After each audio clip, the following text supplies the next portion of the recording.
Hello，咁多位同學大家好啊！咁呢排咧就考緊英文口試啦。咁啊，放傑同大家打個招呼先啦。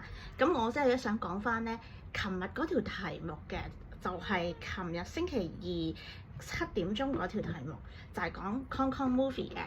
咁我哋咧第一條咧佢就會問 why 嗱，佢首先個 background 就 your class is going to present some Hong Kong films to visiting international students.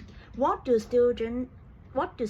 people like about Hong Kong film？ 好啦，首先我哋咧覺得啦，香港電影我哋要介紹俾國際嘅人、國際嘅學生喎。咁你覺得香港人咧點樣令佢中意香港電影啦？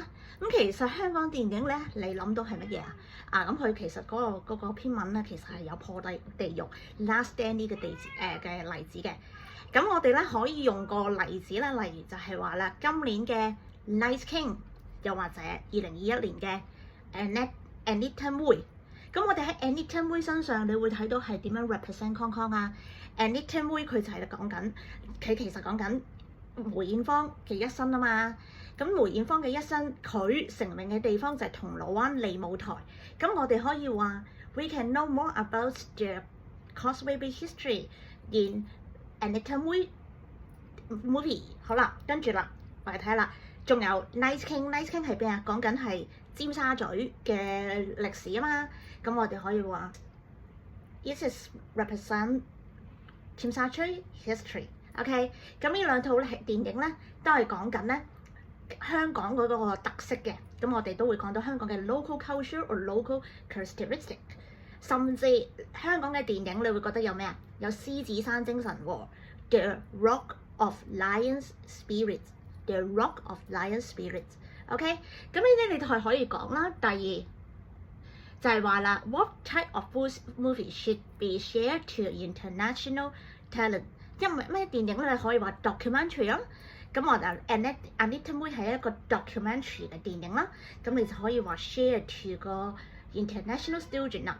咁啊，第三樣嘢 challenge that international student may have watching the movie。咁你覺得有咩可以咧？係即係佢哋睇完套電影之後，佢哋會有乜嘢問題咧？遇著有啲乜問題咧 ？international student 咁我可能話係 language barrier 啦，即係語言嘅障礙啦，又或者係我哋唔理解到佢哋可能 do not know the Cantonese meaning， 可能有一啲比較俗語佢哋係唔理解嘅。